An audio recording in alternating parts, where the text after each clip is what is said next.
The Moto2 season resumes at the Termas de Rio Hondo circuit in Argentina. Round 2 is going to be a very interesting race. Let's cross over to TNT Sports. Which is difficult. I just hope Jake can get a good start, because Jake's always good later on in races. Jake's really good at saving his tyres, so I just don't want Jake to get a bad start and end up down in 7th on the first lap and Gonzalez get a lead. Yeah, so they're all looking at Gonzalez to stop Definitely. him getting away because of the pace that you've seen out there. Yeah, Jake's got a similar pace to him, but Gonzalez has got that little bit of confidence from fastest in all the pre-season testing, dominated the first race weekend. He sat on pole, so yeah, man to beat. And dark horses, I'm just wondering about Diogo Moreira in terms of passion for 100%. As close to home as he can get, isn't it? When you think about football, all of a sudden the South Americans always seem to pull something out when the pressure's on. Diogo Moreira's that type of South American, so he's going to bring his Brazilian flair and win it. We're like, you've had about 10 winners. You said Alonso Lopez won't win, so that's probably your winner, ladies and gentlemen.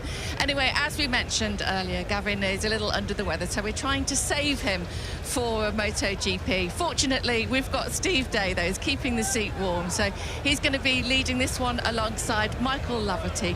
Jake Dixon then going from the front row of the grid. Steve, it's all yours. Thanks very much, Susie. Yes, here we go. 21 laps coming up here in Moto2 with Manu Gonzalez, the championship leader after his win in Thailand, starting from pole position.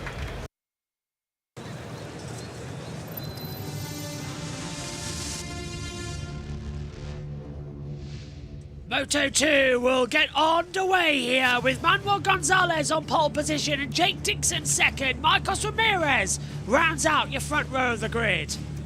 Then it's Alex Escray, Diego Monrola and Philip Salak on the following rows. Alonso Lopez, Darren Binder and Justino Vietti in 9th.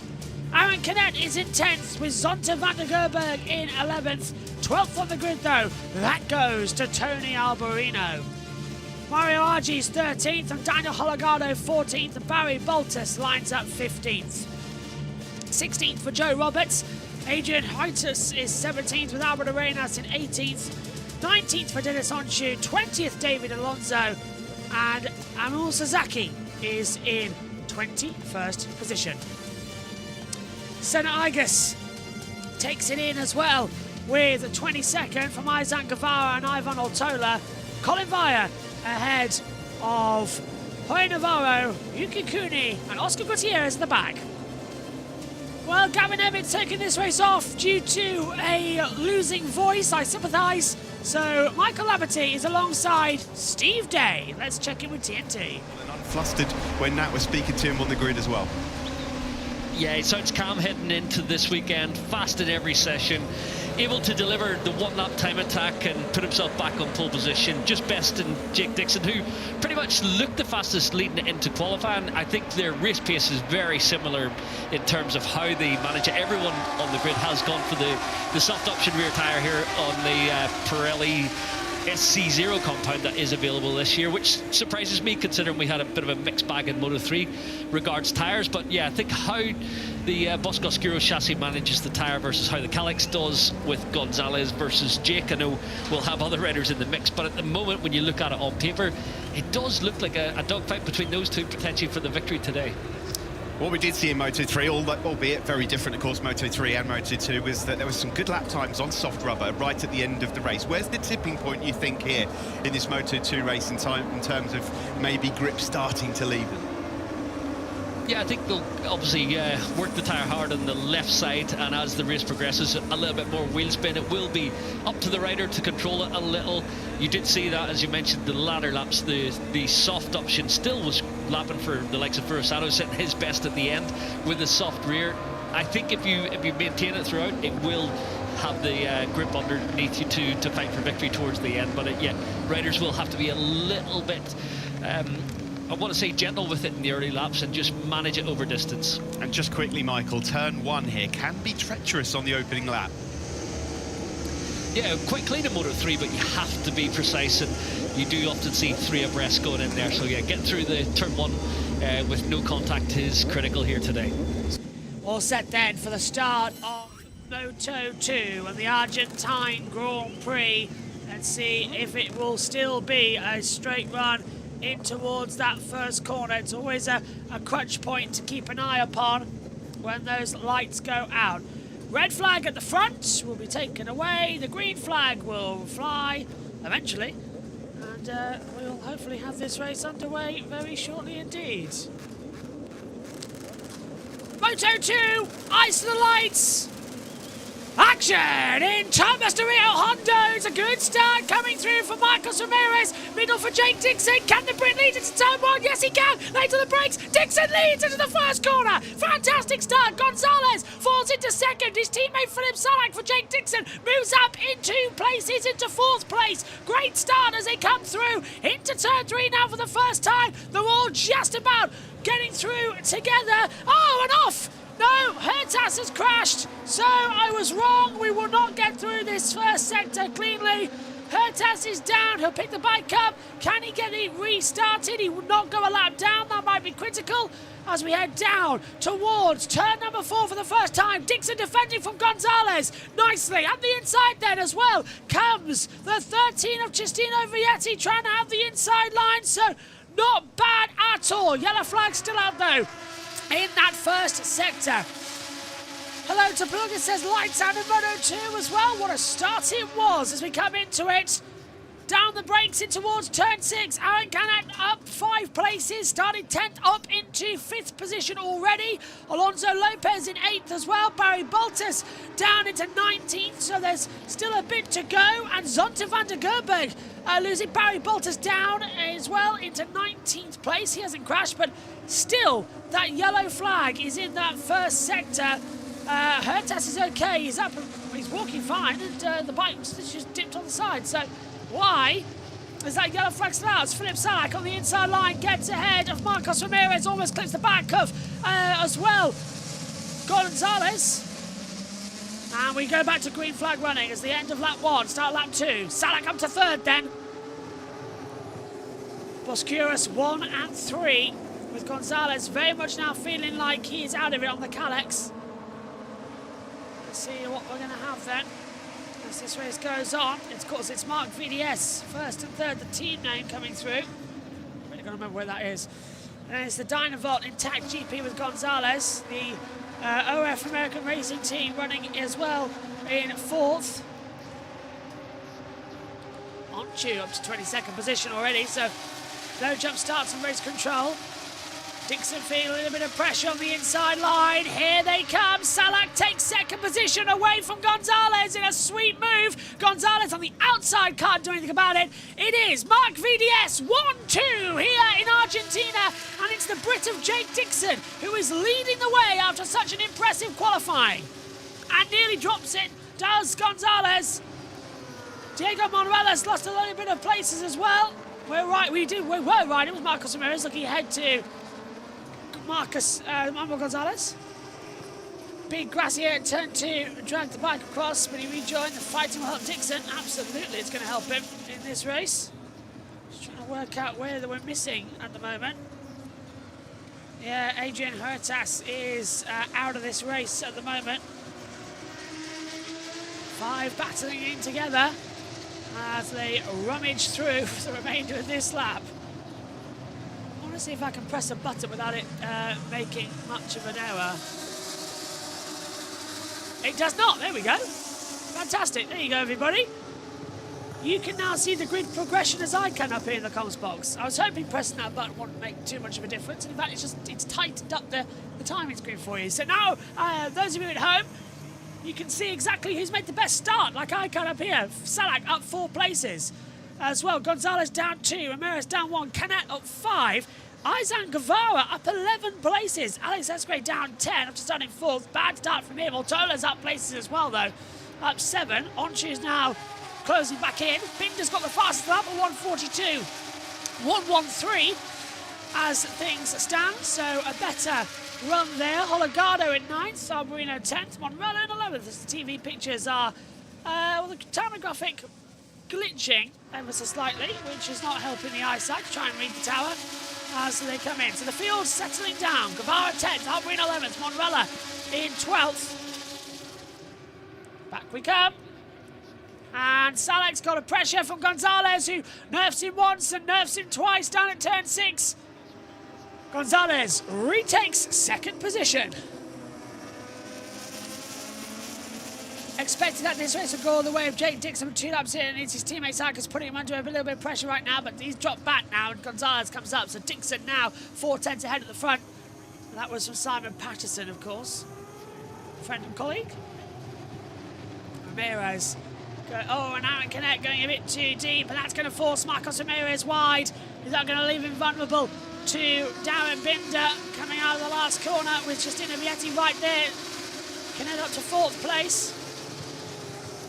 There's a little bit of the timing screen's jumping around all over the place. It's like it can't stay still. It's a really dodgy graphic. There's nothing else happening that's causing that problem. It's just that timing tower that's glitching and freezing like crazy. They might have to take it away to fix it, actually. Arenas up into 12th. Aaron Canet in 5th position. It's making me a high twitch as the race comes in. Dixon leading with a 27.640. Gonzalez was fastest in that first sector. The gap only 3/10 of a second as Aaron Canet pulls to the inside line of Marcos Ramirez for 4th position down the straight towards turn number 4 now. 0.669 miles long. The inside line for the 44, and Canet goes through. Does he run it in too deep? He builds up the throttle, he does. Ramirez cuts back through, and is that left? No, Binder did not, was not able to capitalise on Aaron Canet there either. So, a switchback and a half between them, but a better run here. As round the outside, that, well, I can't see who's side by side with Binder. Is that it's going to be Aaron Canet. Yep, and in there too. So Aaron Canet making the move into 5th place now ahead of Darren Binder. So now the Pirelli tyres will need to be saved a little bit. Just ease off, lift off, and see if it's going to be a sort of give and take around this circuit. So far it's not too bad here in Argentina. Yeah, a little bit of a wide moment to come into it. Dixon leads.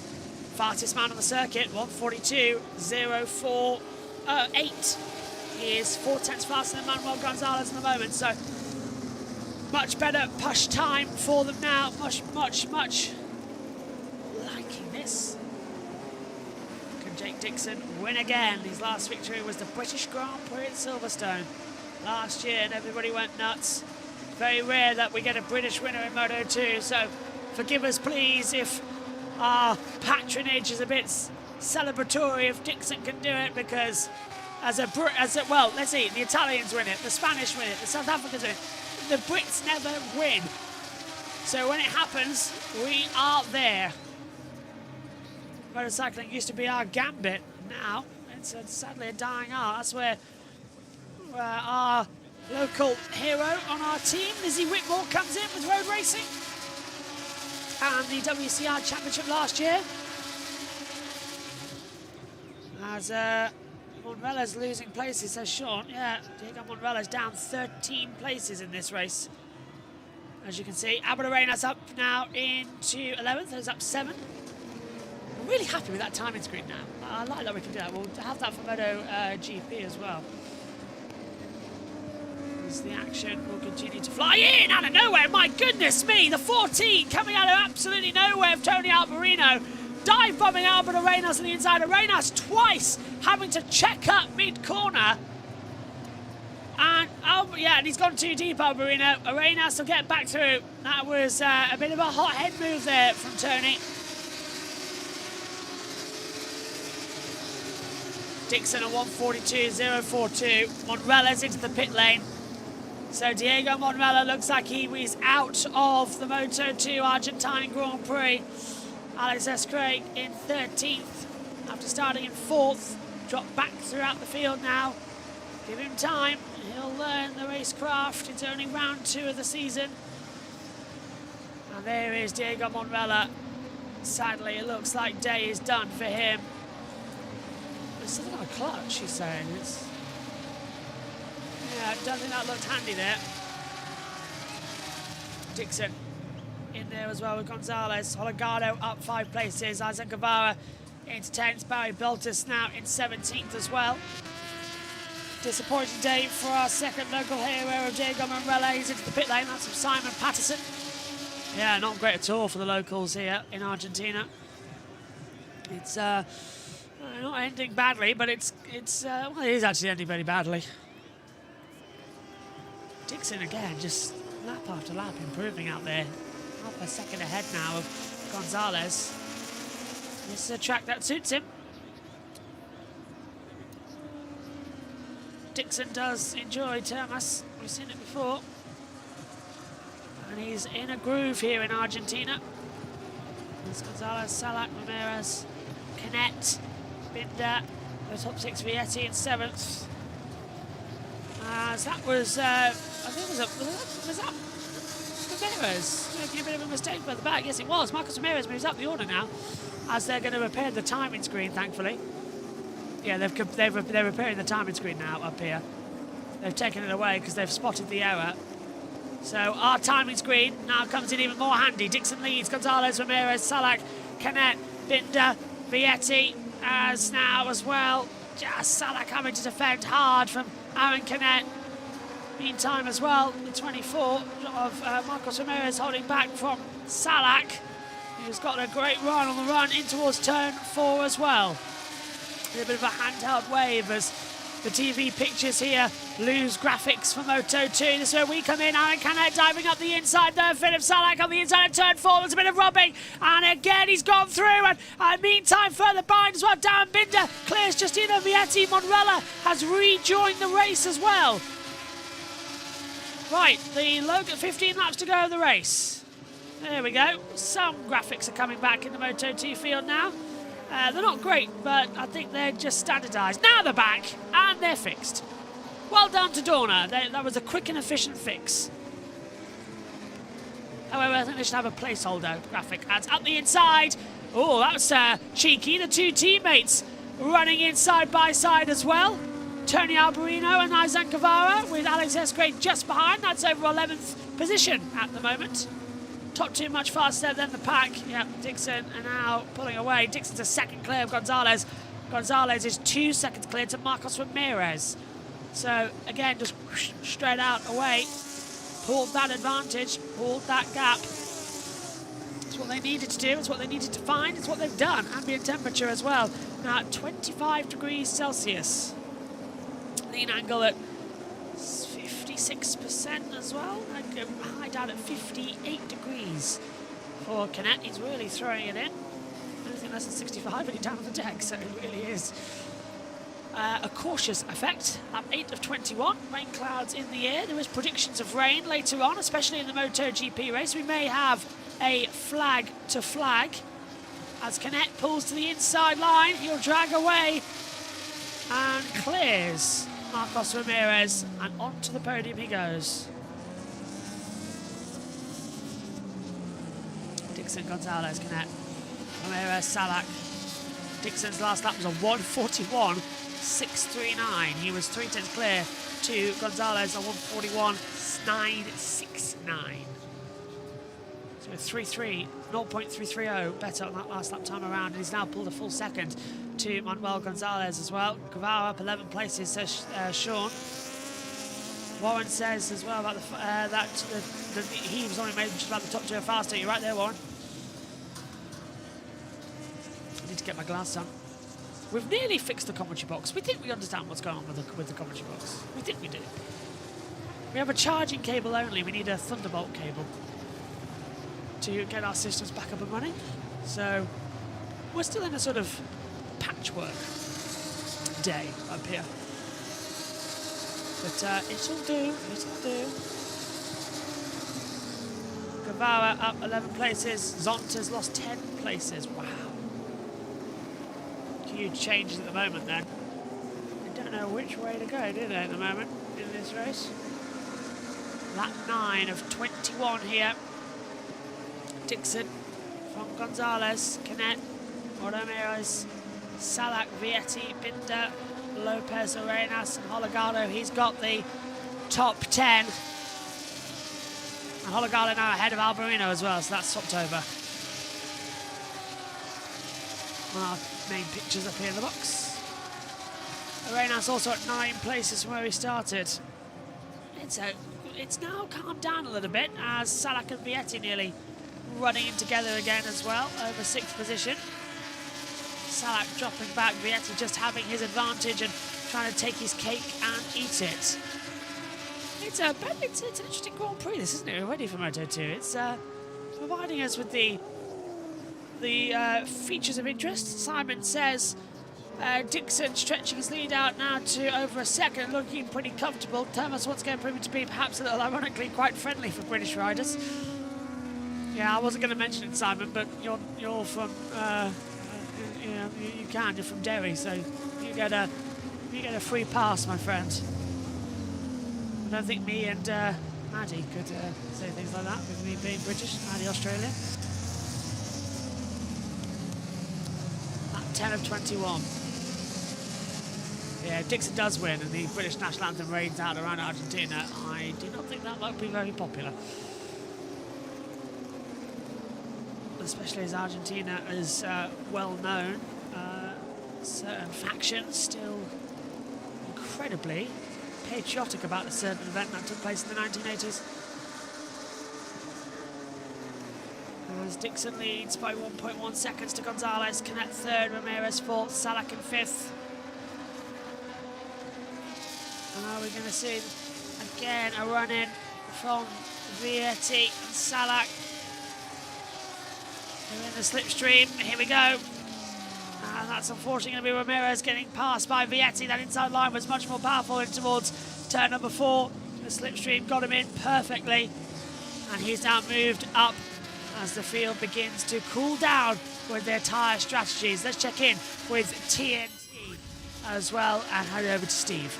The balance tipped the other way, but yeah, just seeing him stretch it out halfway around this lap, so able to maintain this pace comfortably. This is a really gritty performance from Philip Salach. Teammates Jake Dixon, number 12 there.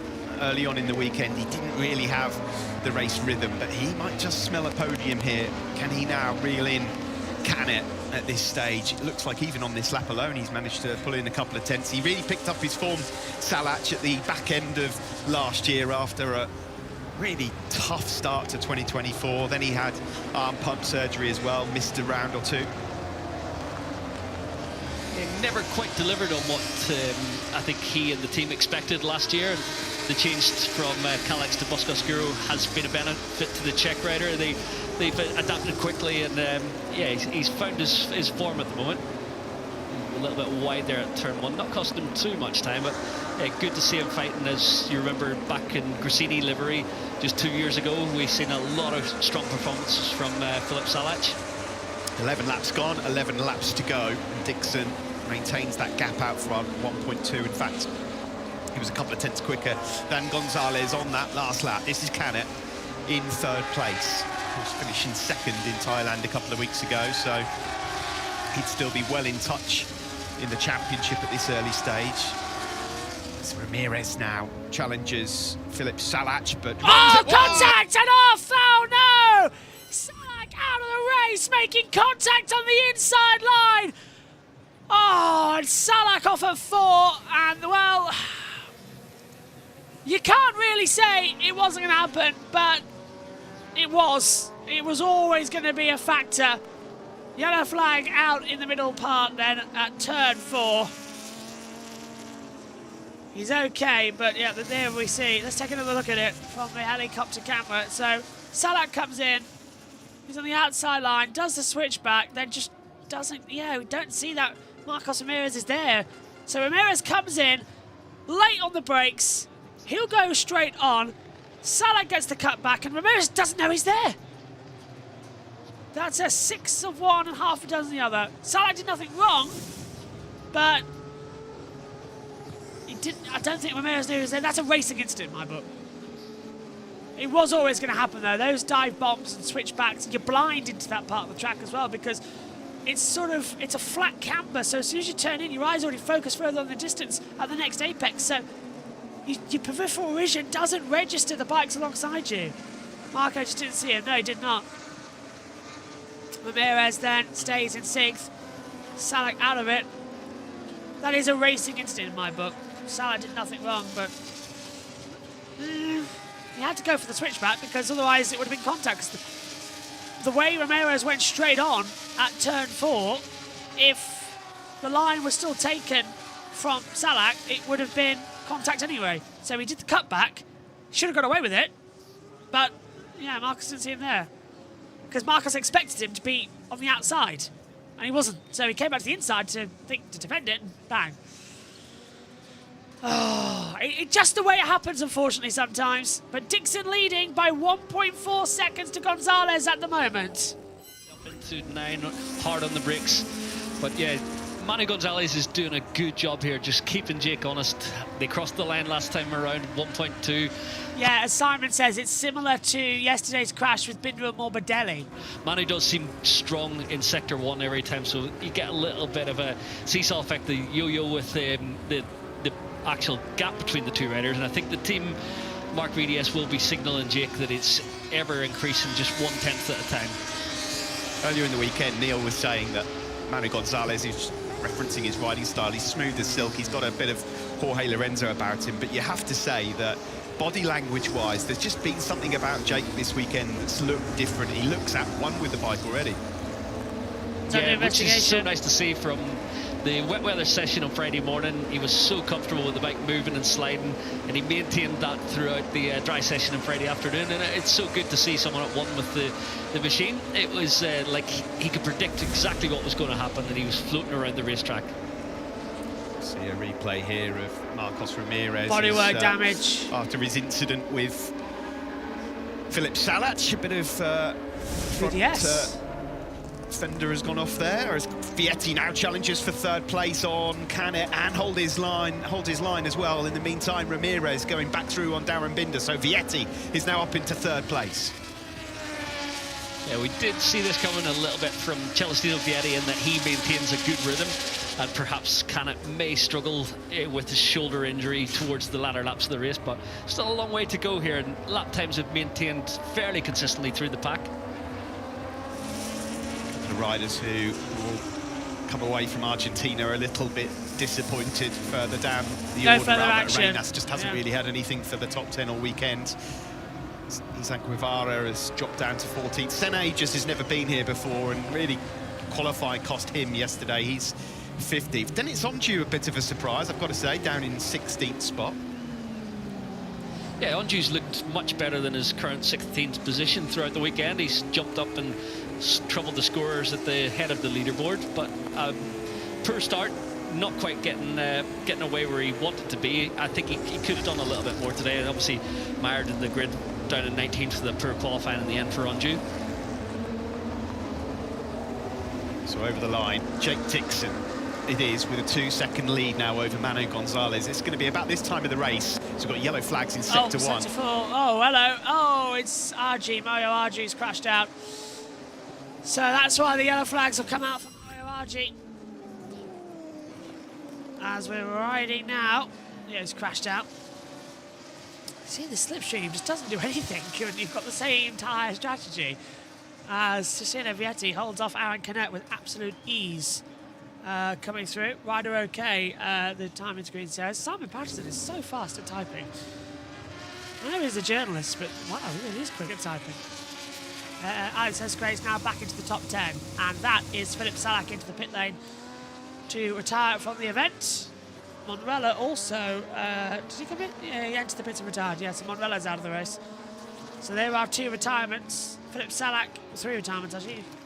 Adrian Haytes, Diego Monrella, Mario RG, Philip Salak, they are out. So it's Colin Vire, the last runner at the moment, who hasn't retired from this event. Confirm that Salak's out, on board with Canet. Canet, can he get it on the inside of Vietti? No, just out wide. Through the mid half of the sector, can't find that grip with what is now 7 laps to go here in Argentina. Clouds above us, still no sign of rain. Let's hope it doesn't rain. Flag to flag in MotoGP would certainly be exciting. It might change the same result of the top 3 we've had for 3 races running so far this year. The 2 sprints and the Grand Prix, all been Marc Marquez, Alex Marquez, and Pecco Bagnaia. They have maximum points in the standings going into today's race, and it really is getting very, very, very bizarre. Salak's back in the pit lane now and takes off his headset. Now we take a look to Vietti and Canet. Once again, running together. A bit of a trail break. If they think about it. Daniel Delgado in P8. He's got ahead of Alonso Lopez. So there are movements going on here for the better in Argentina. Inching towards the rear wheel, but yeah, around this turn you can see Canet just drifting a little bit wider, but yeah, no, nothing to be gained in terms of the slipstream advantage for Canet down the back straight, approaching turn 5. Oh, little moment there for Vietti. Yeah, Canet's on the wrong side though, but he's got the momentum and the speed. Yeah, he's got it. Well done, Canet. Says thank you very much. Moves straight back up into 3rd place now then. Further back, there's a proper ding-dong going on between Danny Holgado and Alonso Lopez. The rookie's up into 8th spot. In fact, it's about continuing. Lopez and his Screech all involved in that one. Dixon it is that leads, 2.6 seconds ahead of Gonzalez. This is the fight for 3rd. Yeah, with Jake, he's took out another 4/10 on the last lap, more or less, and he's maintaining 42 lows every time around. Vietti, of course, really unfortunate back in Thailand to come away with 0 points. He had some good speed, but it's a promising signs here for Vietti that he's going to be in the mix for the championship, as well as Canet, as well as Gonzalez, and as well as Jake Dixon at the moment, who has ridden a sublime race out front, completely controlled it from the moment the lights went out. He came under a bit of pressure early on in that first lap, but has dealt with it beautifully. We've not seen a lot of him because the battles are going on elsewhere behind in the race. We're looking back now from Canet to Celestino Vietti.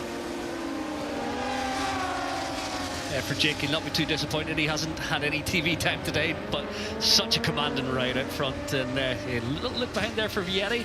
He may have got a signal as he passed pit lane just to say Ramirez is catching a little bit. He wanted to see if it's Ramirez plus Binder, but at the moment Ramirez is shaking off the fight from Darren Binder. Yeah, you can see, Michael, at the moment the lap times have just dropped off a little bit, as you would expect it. Lap 16 of 21. Vietti was in the 43s after that moment on the last lap.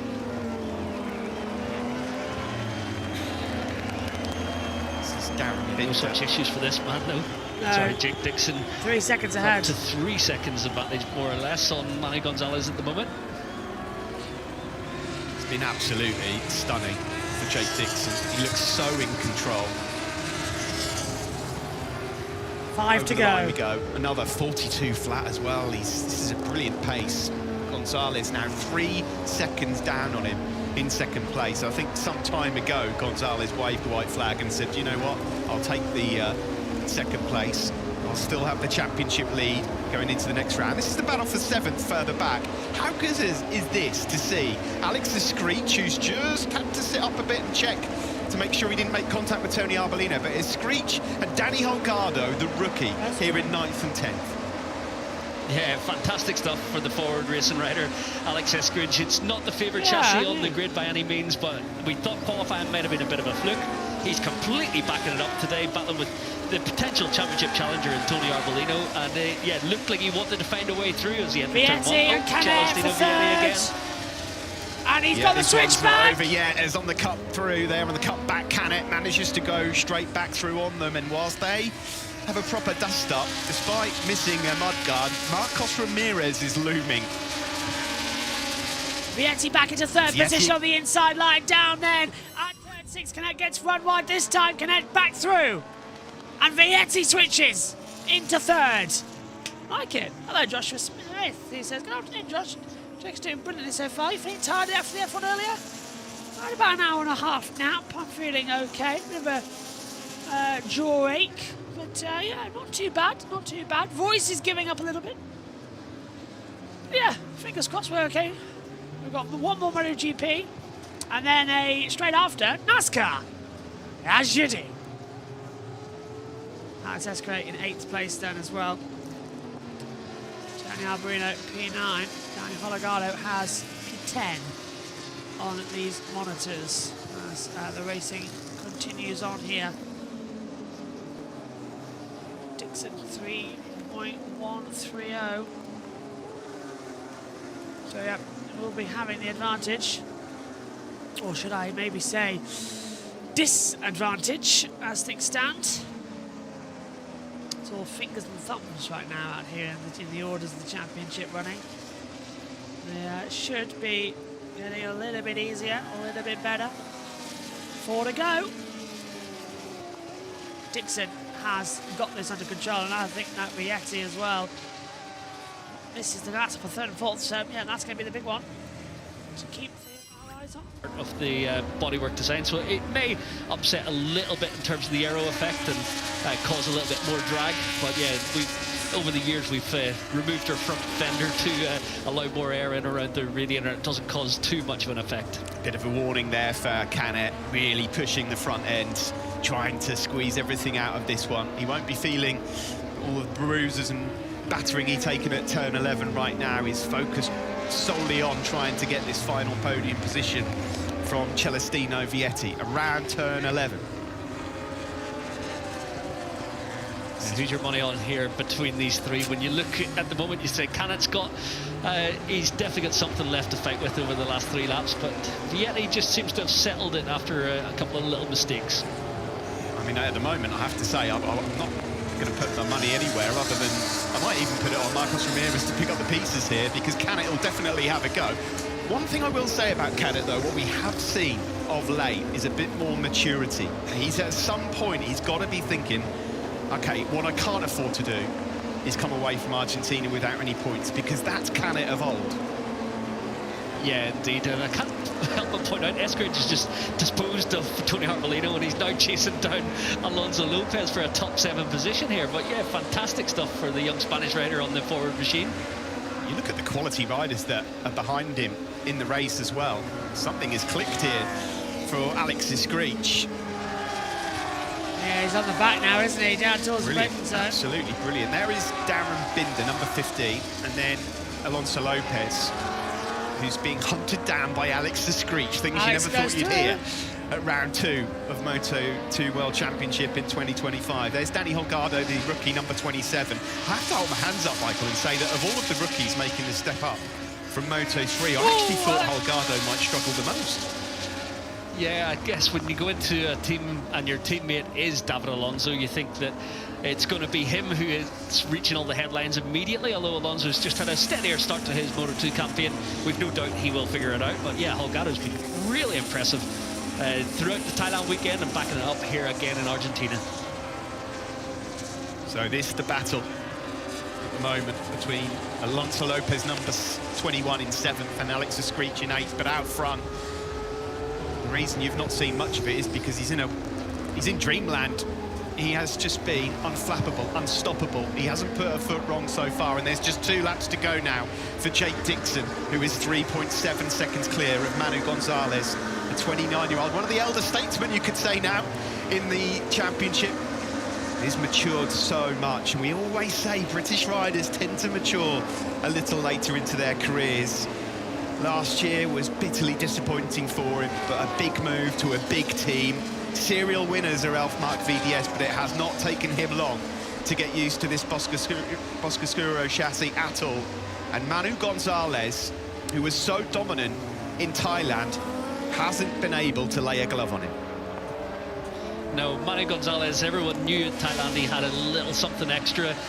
This weekend, we knew Jake was strong, but you just never know until the lights go out if you get the start. Look at this smoke coming off the rear tyre of Manuel Gonzalez. You can tell these Pirelli tyres have had a workout and a half, but it looks like no problems for Jake. The last lap around 42.4, that's still the fastest man on track at the moment. This is the fight for 3rd place. Has Canet got anything left in the tank for Celestino Vietti? Is Marcos Ramirez going to pick them off here? They're running out of time. Is indeed. Times be a 9, 10, and now left onto 11. This is where Canet had his big crash on Friday. And if he's going to have a nibble, it needs to be soon. Meanwhile, out front, over the line to start the final lap of the race, the Elfmark VDS rider, Jake Dixon. Race 1 of the year was interesting. Race 2 is just giving us absolutely barnstorming racing. in terms of unpredictabilities in the championship. What's going on here with that graphics? Dixon by 3.4 seconds. Domination for the British rider. But it has been an entertaining race. It's only quieted down in the last 7 laps or so, which is to be expected with tyre wear and a normal Grand Prix. But it has been exciting. We can't deny it. It's given us intrigue for the rest of the year. Holgado gets ahead of Arenas. It's been Moto2 more entertaining than MotoGP at the moment. And usually Moto2 is the dull one. Still nothing compares to Moto3 at the moment, but the same companies. Oh, big twitch! Did he save it? I don't know if that was Marcos Ramirez because the camera moved at the wrong time, but there was a huge twitch from somebody just at the exit of turn number 4. It was Marcos Ramirez. Brilliant save, and he's still fighting for control on that bike. Into the last few corners though for Jake Dixon. The British rider has done it again here. Jake Dixon will enter the last corner.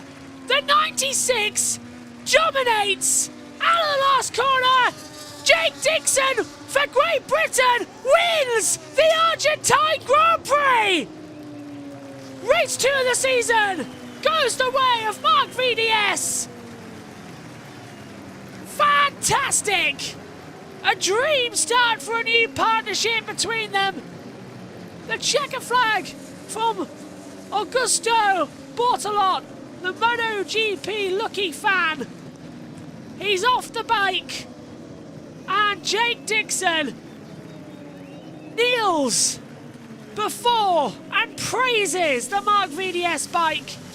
Hugs all round, taps it all. The Argentine Grand Prix is won by Jake Dixon. The dad dance back out. What a race. What an end. Well done, Jake. Let's get in our final results then as they've crossed the line. Then we'll head back over to Steve Day and Michael Laverty as well. It is Jake Dixon who wins the Moto2 Argentine Grand Prix. Manuel Gonzalez in second. Justina Vietti in third. Aaron Canet fourth. Marcos Ramirez fifth. Darren Binder goes in sixth. Seventh for Alex S. Gray. Eighth, Alonso Lopez. Ninth, Daniel Holgado. Albert Arenas has 10th. Tony Alberino in 11th. Barry Bottas 12th. Senna Igas is 13th. Dennis Onchi 14th. Aizan Guevara 15th. Joe Roberts is 16th. Zonta van der Gerberg is 17th. Amul Sasaki is 18th. 19th for Ivan Ortolia and David Alonso in 20th as well. The only rider, as well as Joe Roberts, those two who finished exactly where they started. No progress made. Jorge Navarro is 21st. Oscar Gutierrez 22nd. Yuki Kuni is 23rd. Colin Vard 24th. The retirements from Mario Aggi, Philip Salak, Diego Monmela and Adrian Huertas as well on the opener to this race as well. Well, Jake Dixon, well done to Jake. That is a severely good start to his campaign, a good start to the season, I would assume. Race 2 and already getting a victory with a brand new Mark VDS bike as well. That's going to make him very, very popular inside the team. Commiserations to Philip Salak, who could have made it a podium 1, 2, 3 as well. But for Boscovana, that is, as well. Boscovana, I should say. I'm thinking of Husqvarna. I've combined the two. There you go. New factory I've combined them with out here. So, MotoGP following us as well for our build-up show in around about 45 minutes' time. For now, though, let's go to the British celebration of Jake Dixon. Back with the TNT team.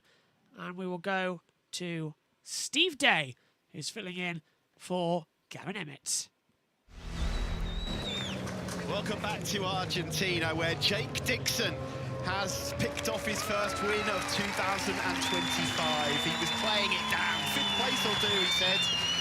Nonsense. He's been absolutely brilliant. What is it about Argentina and British riders as well? McPhee's had podiums here. Dixon's been on the podium here before, of course. Cal Crutchlow victorious here in MotoGP as well back in 2018.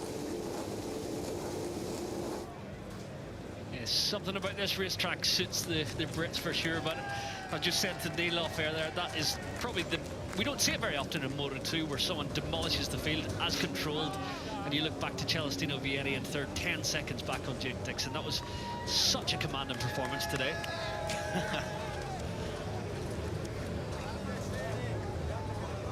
An amazing win for Jake, and this is just what the doctor wanted. When you think back to 12 months ago, Michael, the disappointment, the head in hands moment in Qatar, tipped as one of the favourites for the championship, and spent the first 5 races without any points at all, and now we move on 12 months, a different rider, a different mentality, and the perfect start.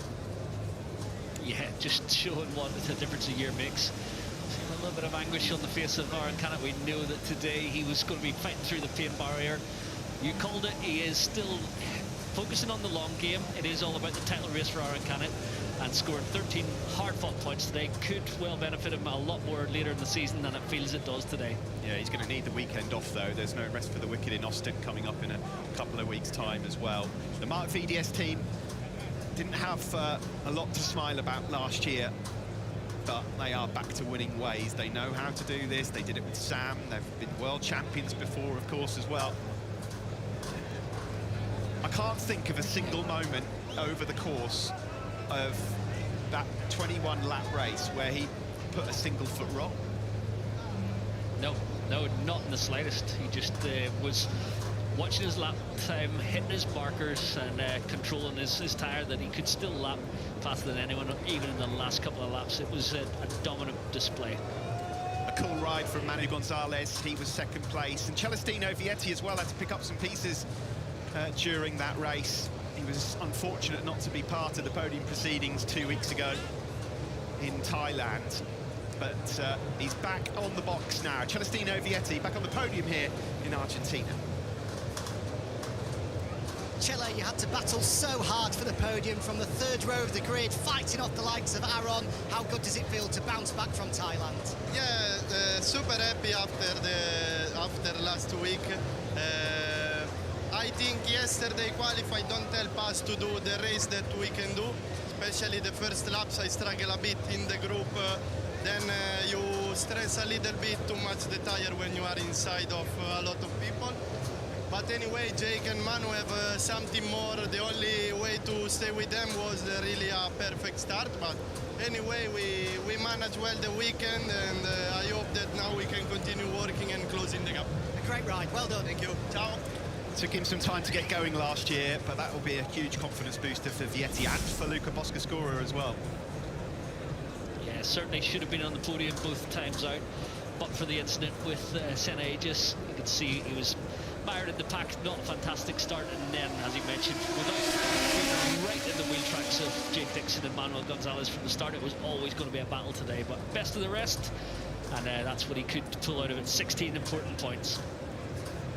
Yeah, proper fight as well with Aaron Canet. He was made to work for his trophy here in Argentina today. Not to be the victory like it was in 2022, but he won't mind that. It took him so long to find the podium last year. Chile, it wasn't until we got to Silverstone, funnily enough, that we saw him on the podium for the first time. But just in the second race of the season this year, he's got himself 16 precious points. His first points on the board as well, beating Canet to third. Let's hear now from the championship leader. Second today, though, for Manu Gonzalez. Manu, what a start to the season. A victory last time out. Back on the podium here to keep hold of the championship lead. How much of today was about using your head? Yeah, today for sure it was the race to finish. Of course, we are in the start of the championship. I was not so happy about my feeling with the bike. But I did my best. I tried to follow Jake, but he was 2 tenths faster. So yeah, it was just to finish the race, take experience, understand more the bike for the next races, and yeah, it was a really good race. Second position is the best position we can do for the championship race by race. So I'm happy. Yeah. Top job, well done. Thank you. Yes, solid job there from Manu Gonzalez, sounding like he didn't quite have the setup that he was comfortable with, which is a bit of a surprise when you look at his pace throughout the weekend. Yeah, it's frustrating for him. He's looking a little more to battle Jake. It wasn't quite there in the setting, but yeah, he got the job done. 20 points, and he can move on to Texas with what they have learned here and try and fight even harder. Gonzalez leads the championship, of course, after his win in Thailand a couple of weeks ago. 45 points for him. Canuck finishing in 4. Jake winning. Jake actually moved up to 2nd overall, so he'll take an 11-point lead into the next round. It's a long way from home here in Argentina, but he'll be smiling all the way home with the winner's trophy. Let's hear from Jake Dixon. Well, Jake, I'm sure you knew that the victory was there for the taking today, so how good does it feel to have gone out and dominated like that? Honestly, I really can't believe it. It feels like a dream. I knew I had good pace, but I didn't know I had that much of a good pace. It's just, it's not down to me, it's down to the Elfmark VDS team. They are just incredible. We've worked tirelessly to get the bike to where it needs to be this weekend. We're still not 100% where we need to be. Like I said, 3-4 races we need to take to understand everything, me and the team. But this one's for Mark van der Straat and sat at home. I know you'll enjoy that one, and obviously Marina and Sam and everyone that's watching at home. Hope you enjoyed that. And obviously my darling wife and Sarah, can't wait to see you tomorrow. Let's go to Disneyland! Woo! Brilliant ride, congratulations. Thank you. Absolutely brilliant. I think we all really enjoyed that. I mean, there wasn't really much drama in that race at all, but nobody cared if they were British because, wow, Jake Dixon was brilliant today. He's been fantastic across the weekend. It all makes you feel like he was slightly sandbagging at times. Yeah, incredible performance. I mean, he stretched the field. No one could stay with him. You looked at, like, the guy who finished in 15th place, still scoring points, is 25 seconds behind.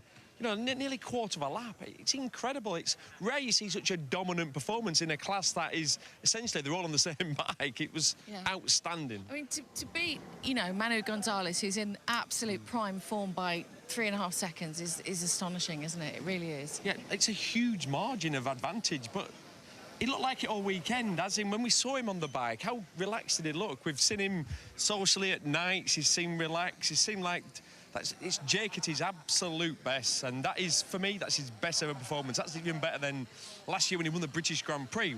It was incredible, but I mean, that's a world champion's ride, that is. That's what I've seen today. And he had it from the start, actually, didn't he? Oh, absolutely. Absolutely. Yeah, I've not been drinking. He did. He had it from this. There's a step here, by the way. Yeah, got a great start, which is all important. Not as important as MotoGP. We're not talking about front tyre pressures or anything like that.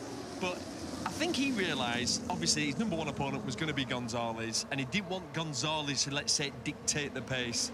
Jake got to the front and then started smashing down them 41 lap times. Bear in mind, it's like not far qualifying lap times he was doing, but no one could do that. He was still doing 41s where mid-packers were doing 43s. But that every time it showed him, and I know it didn't show him much because he was out front on his own, he looked in control. No mistakes, millimetre perfect every lap. And it's a credit to the team as well, because they're bringing the most out of Jake as well. Yeah, absolutely. And you can see how thrilled they are. I mean, second race in to get this victory. A classic bow down to the bike, which is obviously doing him great service, and he clearly is already in love with that Foscoscuro chassis there. It's done him proud today. But look at this race pace. I mean, this is what it's all about, Neil. Yeah, and what I'd love next to it, he's showing what, like, the guy who's riding around in 8th place, over a second the lap faster than those sorts of riders. I mean, that is ridiculous consistency around a track that's difficult to be consistent on. And he deserves to be on top of the podium, and there he is. Yeah, fantastic scenes here. Mark VDS, their first victory since Phillip Island in 2023, and you just get the feeling there might be a few more to come. I don't think they're going to stop Jake Dixon singing all the way home. It's the third place trophy for Celestino Vietti. That's his 20th career podium, his 12th trophy in this class. His 75th race start in Moto2 earlier on. Second place for Manu Gonzalez, and he's starting to build the collection now as well. Of course, 2 straight podiums for the championship leader. That's his 8th podium since coming over into the Moto2 World Championship for the 22-year-olds. But for Jake Dixon, a winner's trophy. It's his 17th trophy and all, but more importantly, his 5th win. What a start to the 2025 season for Jake Dixon. It is our pleasure as they sign it now for the national anthem.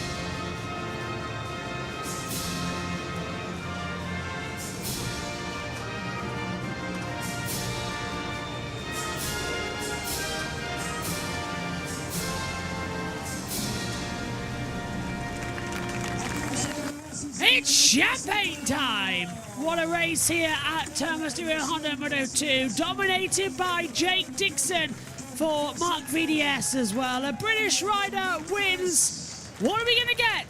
MotoGP is up next, the main event. That's coming your way here on JB Motorsports. So thanks for your company. We'll see you when Moto2 returns in America. Bye-bye.